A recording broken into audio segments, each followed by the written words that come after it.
الحمد لله الكريم المنان على ما هدانا إلى الإسلام وأرشدنا للإيمان وأنزل هذا القرآن بالبرهان وأرسل لنا أفضل الرسل بأفصح اللسان فله الحمد والشكر على هذه النعم العظيمة والآلاء الجسيمة والصلاة والسلام على خير خلق الله وخاتم رسل الله الذي قال ما اجتمع قوم في بيت من بيوت الله يتلون كتاب الله ويتدارسونه فيما بينهم إلا نزلت عليهم السكينة وغشيتهم الرحمة وحفتهم الملائكة وذكرهم الله في من عنده وعلى آله وصحبه ومن اهتدى بهذه وبعد. فقد وقفنا في درس أمس عند قوله جل وعلا من سورة التوبة: قاتلوا الذين لا يؤمنون بالله ولا باليوم الآخر ولا يحرمون ما حرم الله ورسوله ولا يدينون دين الحق من الذين أوتوا الكتاب حتى يعطوا الجزية عن يد وهم صاغرون. الآية 29. فلنبدأ من هنا. أعوذ بالله من الشيطان الرجيم. قاتلوا الذين لا يؤمنون بالله ولا باليوم الآخر ولا يحرمون ما حرم الله ورسوله ولا يدينون دين الحق من الذين أوتوا الكتاب حتى يعطوا الجزية عن يد وهم صاغرون. وقالت اليهود عزير ابن الله وقالت النصارى المسيح ابن الله، ذلك قولهم بأفواههم يضاهئون قول الذين كفروا من قبل قاتلهم الله أنى يؤفكون. اتخذوا أحبارهم ورهبانهم أربابا من دون الله والمسيح ابن مريم وما أمروا إلا ليعبدوا إلها واحدا لا إله إلا هو سبحانه عما يشركون.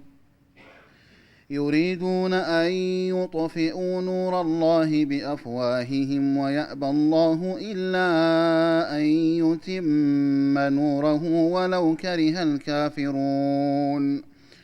هو الذي أرسل رسوله بالهدى ودين الحق ليظهره على الدين كله ولو كره المشركون. يا أيها الذين آمنوا إن كثيرا من الأحبار والرهبان ليأكلون أموال الناس بالباطل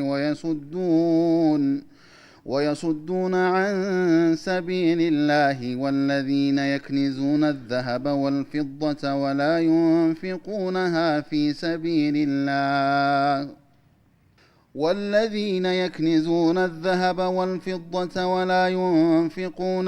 في سبيل الله فبشرهم بعذاب أليم. يوم يحمى عليها في نار جهنم فتكوى بها جباههم وجنوبهم وظهورهم هذا ما كنزتم لأنفسكم فذوقوا ما كنتم تكنزون. إن عدة الشهور عند الله 12 شهرا في كتاب الله يوم خلق السماوات والأرض منها 4 حرم ذلك الدين القيم فلا تظلموا فيهن أنفسكم وقاتلوا المشركين كافة كما يقاتلونكم كافة واعلموا أن الله مع المتقين. إنما النسيء زيادة في الكفر يضل به الذين كفروا يحلونه عاما ويحرمونه عاما ليواطئوا عدة ما حرم الله فيحلوا ما حرم الله زين لهم سوء أعمالهم والله لا يهدي القوم الكافرين. أعوذ بالله السميع العليم من الشيطان الرجيم.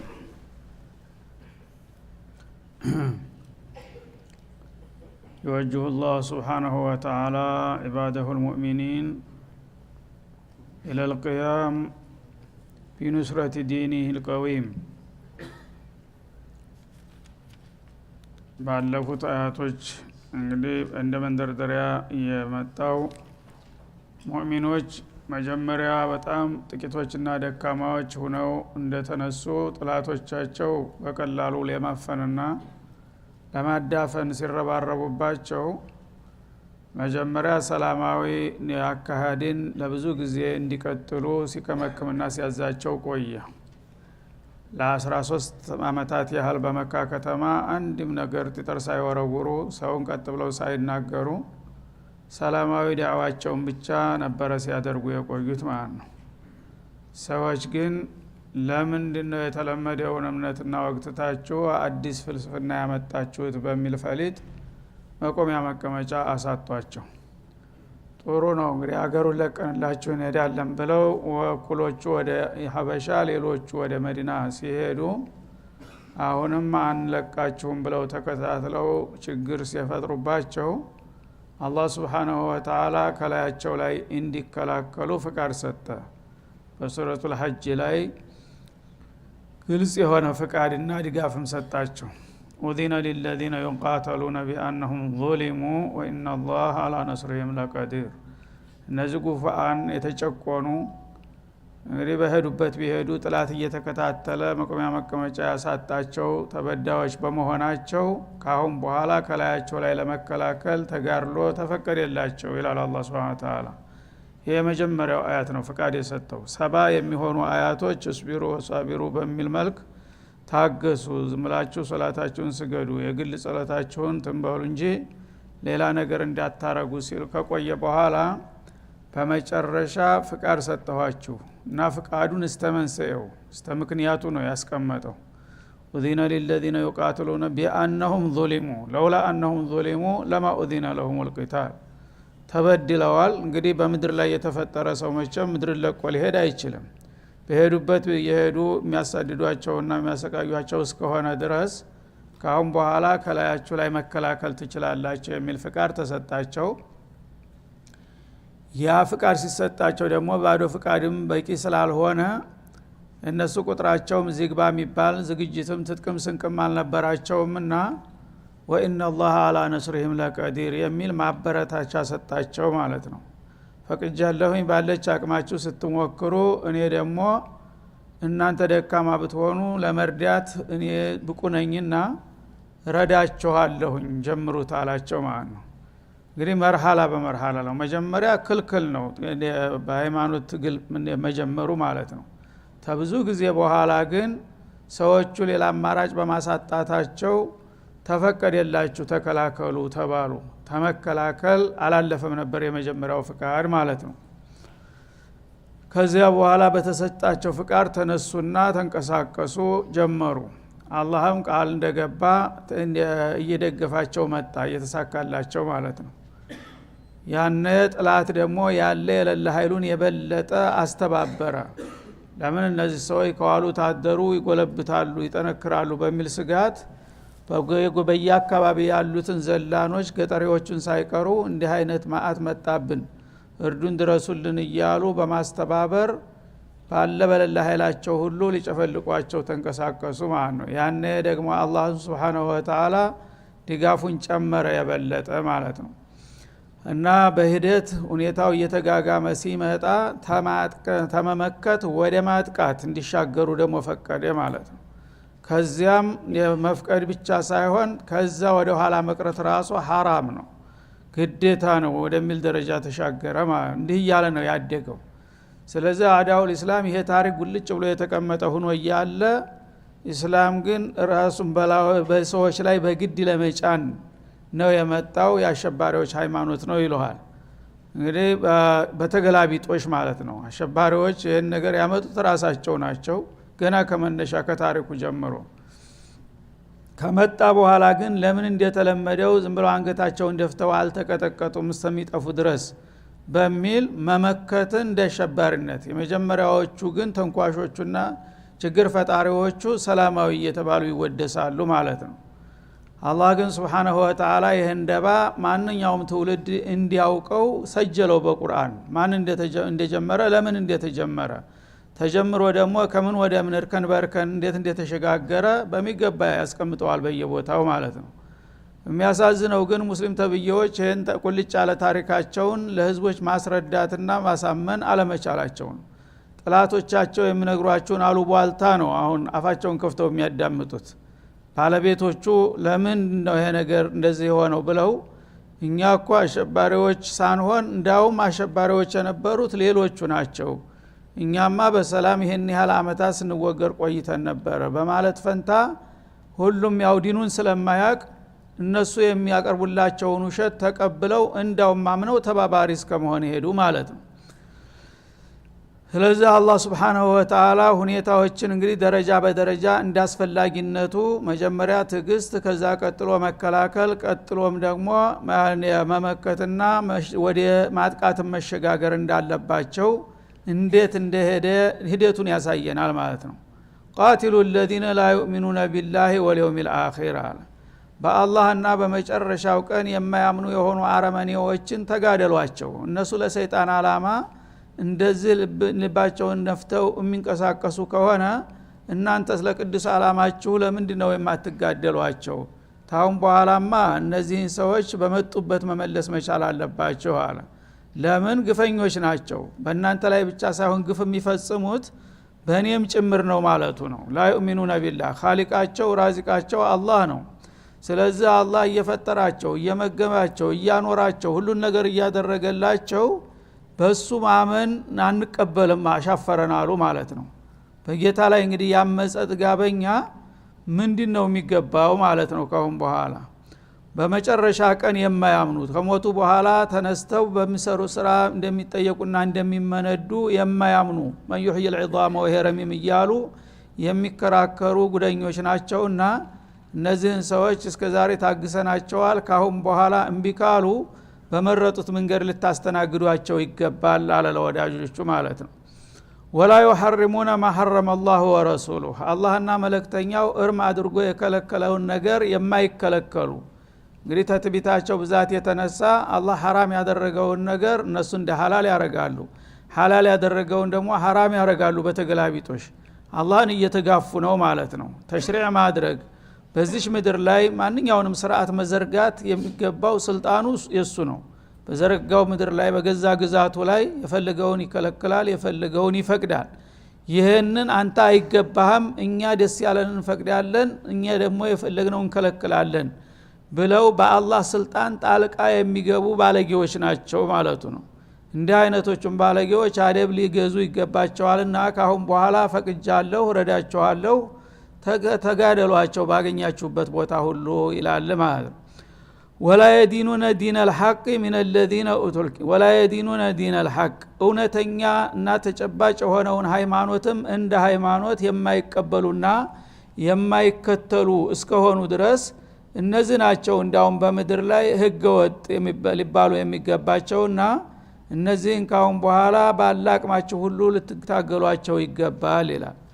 ከዛ አያይዞ ሚን الذين اوتوا الكتاب ኪታብ ተሰጥተናል ከሚሉት ወገኖች የሆኑ ይላል። ቀደም ሲል እንግዲህ ሙሽሪኩል አረብ ጋር ነበረ ለብዙ አመታት ሲታገሉ የቆዩት። የአረቦቹ ጉዳይ ወደ ልባት እየተቃረበ ሲመጣ እንደገና ትግሉ ይቀጥላል፣ ወደ አህለል ኪታብ መሻገር አለበት አለ። ያደገ ሄደ ማለት ነው። ክርስቲያኖች ነበሩ በደቡብ በኩል የጂዛን አካባቢ የመን አካባቢ በብዛት ይገኙ ነበር። እንደገና ይሁዶቹ በመዲና ዙሪያ ነበሩ። እነዚህም ቢሆኑ ተሙሽሪኮች እንኳን የተሻሉ ናቸው ቢባል በመሰረቱ ሃይማኖት አለን ቢሉም እንደገና ኪታብ እንከተላለን ቢሉም እንኳን በህደትና በይዘታቸው ግን ከሙሽሪኮቹ የተለዩ አልሆኑም። ለምን የአላህን ብርሃን ለማጥፋትና ነብዩን ለማጥቃት እነሱም ከጣዖታውያን ጋር እየተባበሩ እስከሆነ ድረስ ኪታብ ተሰተናል ስላሉ ብቻ እነዚህን እንዴት እንጋደላቸዋለን ብላችሁ ግራ ይበላችሁ፣ ስሙ ብቻ እንጂ በኪታቡ እየተመሩበት አይደሉም ይላል ማለት ነው። እና ኪታብ ተሰተናል የሚሉት አይሁዶችም የሆኑ ክርስቲያኖቹ አሁን ከጣዖታውያን ጋር አብረው እናንተን ለማጥፋት እየተሯሯጡ ነውና እነሱንም ጭምር ዘመቻው ሊቀጥልባቸው ይገባል አለ።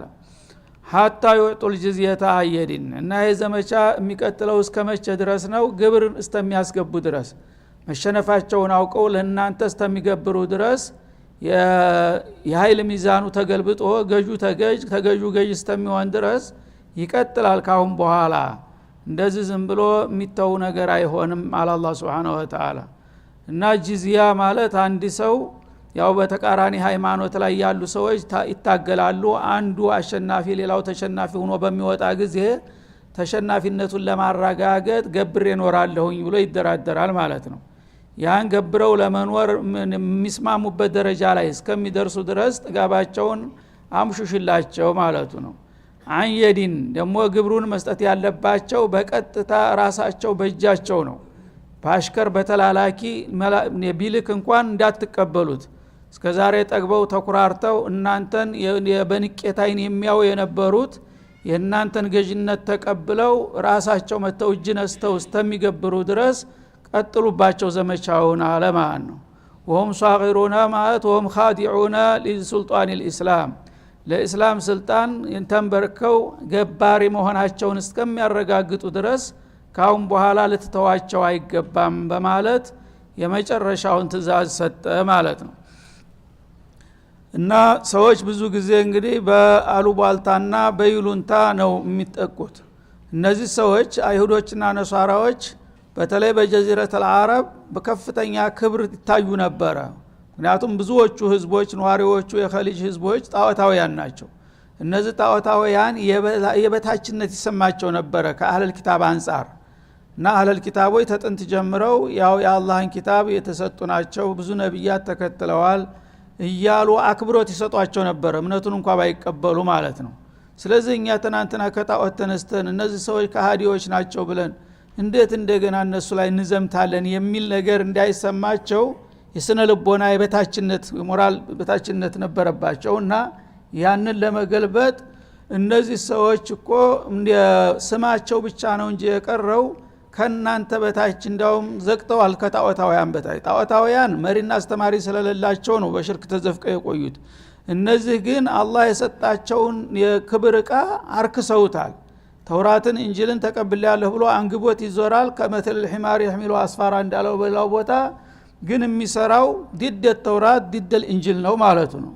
ይሄ ከሆነ ምንድነው ልዩነቱ? እነሱንም ቢሆኑ እስከሚገብሩ ድረስ እንዳትለቋቸው በማለት አላህ Subhanahu Wa Ta'ala ጥልቅ የሆነ መመሪያ አስቀመጠላቸው። ከዛ በኋላ እምነታቸው ራሱ ምን ያህል የራቁና የወጡ መሆናቸውን ለማሳጣት ቀጥሎ ምን አለ? ወቃለትል የሁዱ የሁዶች እናንተ አህለል ኪታብ ናቸው በሚለው በአክብሮት አይን ነው የምታዋቸው፣ ውስጡን አታውቁም እንዴት እንደነቀዙ።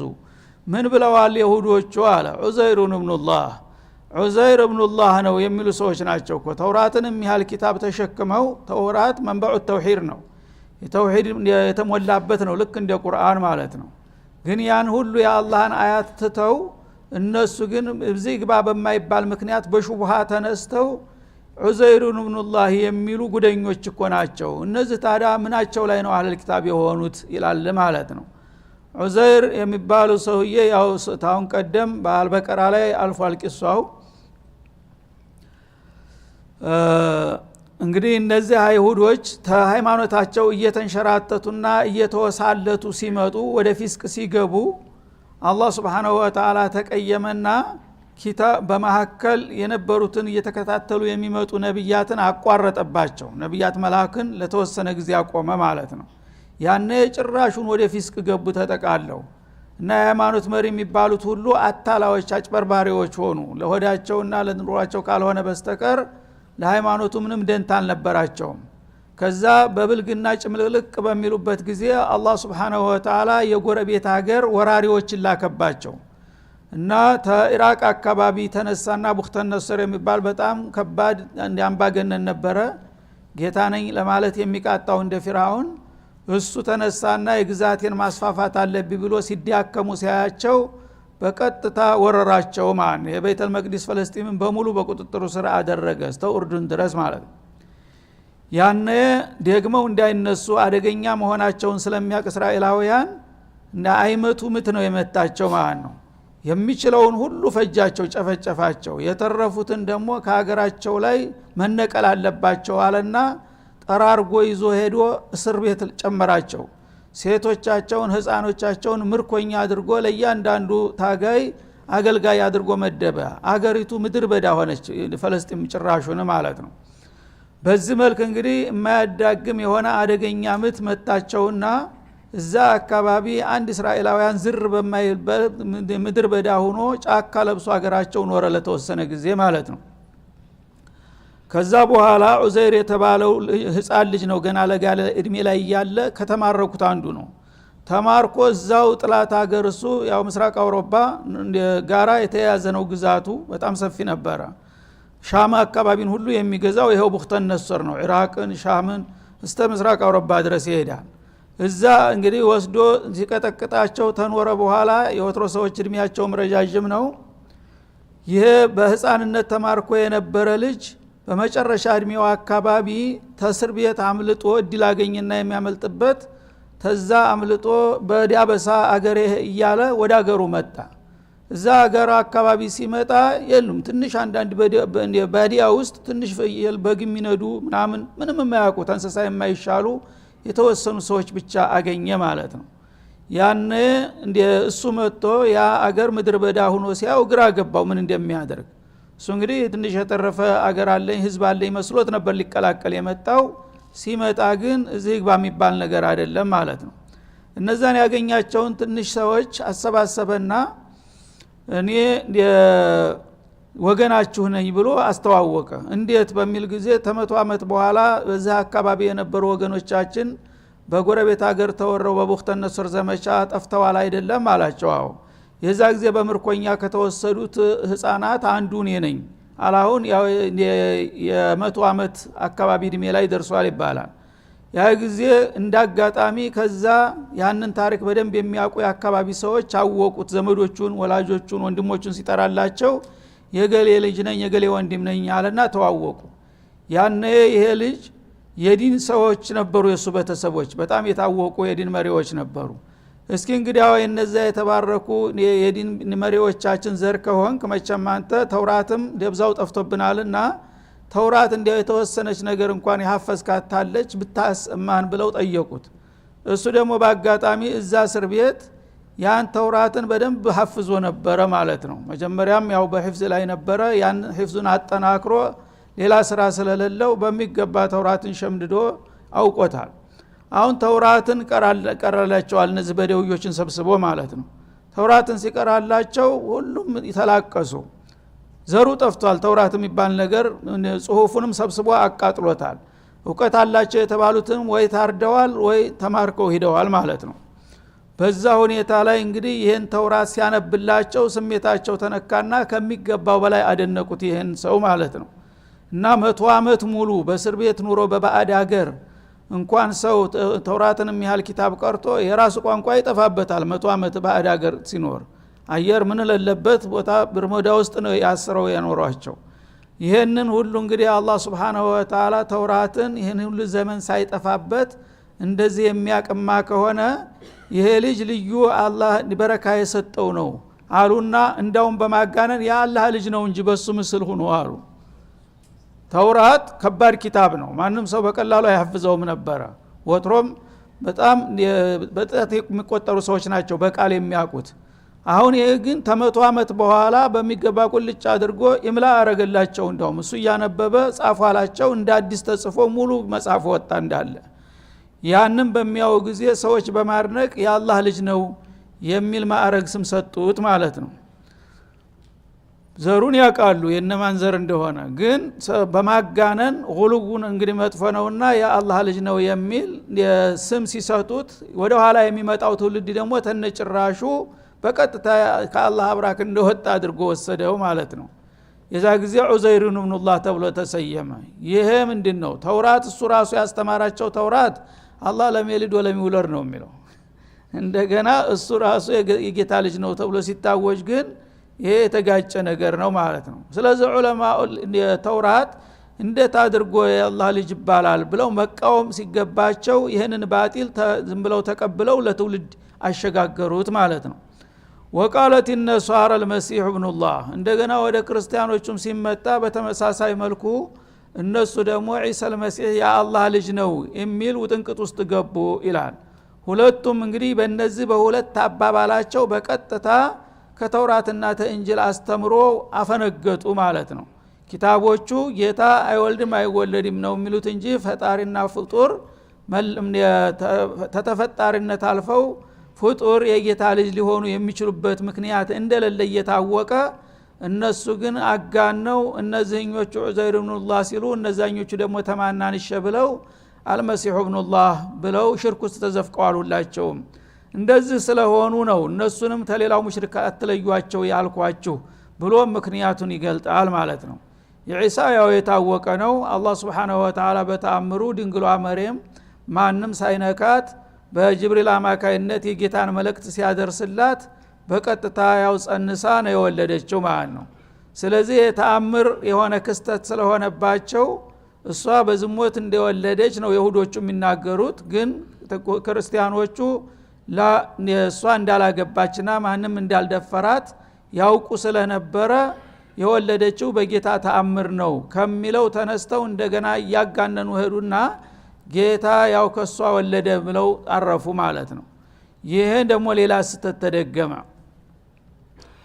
አልመሲሁ ኢብኑላህ ዒሳ አልመሲህ የአላህ ልጅ ነው ብለው ተናገሩ ማለት ነው። ذلك قولهم بافواههم ይህ አባባል በአንደበታቸው በቀጥታ የተናገሩት ነው ይላል አላህ። ዝም ብሎ በአሽሙር መልክ እንደዚህ የሚያመለክት ቃል ተናግረዋል ማለት አይደለም። ቀጥታ ይሄን ቃል ተናግረውታል በድፍረት። እነዚህኞቹም ዑዘይር ኢብኑላህ ብለዋል፣ እነዛኞቹም አልመሲሁ ኢብኑላህ ብለዋል ማለት ነው። አንደኛ ትርጉም ذلك قولهم بافواههم ማለት ይሄ ራስህ አንተ ባፍ ስትል ሰምቻለሁ እንደምትለው ማለት ነው። ሌላ ሰው ዝም ብሎ ያሉባልታ ያወራባቸው ነገር ሳይሆን ራሳቸው ተናግረውታል በአንደበታቸው ማለት ነው። በሁለተኛ ደረጃ ذلك قولهم بافواههم ማለት ያለ ማስረጃ አፍህ እንደቀደደ ዝም ብለህ ተዘላብዳለህ እንደሚባለው ባፋቸው ምንም ማስረጃ ተጨባጭ ማስረጃ ሳይኖራቸው አፋቸው እንዳመጣላቸው የተናገሩት ባለጌ ቃል ነው ይሄ በማለት አላህ ኮነነው ማለት ነው። ስለዚህ እንደዚህ ያሉ ሰዎች ሃይማኖታዊ ናቸው የአላህን ተውሂድ ይዘዋል ልትላቸው አይገባም። በገዛጃቸው ማዕረጋቸውን አውልቀው ኩፍር ውስጥ ተዘፍቀዋልና ለዚህ ነው እነሱን ከሌሎቹ ተለየላቸው ጣዖታውያን ለይታችሁ አትው ያልኳችሁ ይላል ማለት ነው። يضاهئون قول الذين كفروا من قبل እነዚህ ሰዎች ስማቸው አህለል ኪታብ ተብሎ እያለ ከፍ ያለ ማዕረግ እያላቸው ግን እንደገና የወረዳ ወርደው ተራ ባለጌ የማይናገረውን ቃል ተናገሩ። በዛ አነጋገራቸውም يضاهئون يشابهون አለ يشابهون ያመሳሰለ የተመሳሰለ ቃል ነው የተናገሩት ማን ጋር قول الذين كفروا من قبل ከዚህ ቀደም ሲል እነሱ ጋራ ከመገናኘታቸው በፊት ሙሽሪኩል አረብ ነበሩ። አልመላኢከቱ በናቱላህ እያሉ ፍጡርን ከፈጣሪ ጋር የሚያዛመዱት እነዛ አላዋቂዎቹ ሙሽሪኮች የሚናገሩትን ብልግና ቃል እነዚህ የኪታብ ባለቤትነን ባዎቹ ደገሙት። ስለዚህ በምንድነው የተሻሉት ከነዛ በማለት ከሙሽሪኮች ጋራ ልዩነት እንደሌላቸው አመሳከረና በዚህ ስሌት አላህ Subhanahu Wa Ta'ala አህለል ኪታቦች ተሙሽሪኮች ያልተለየ አቋም ስላላቸው በአላህ አቋያ ለዚህ ነው ከሌሎቹ ለይታችሁ አትያቸው ያልኩት ይላል። هذا وصلى الله وسلم على النبي وإلى اللقاء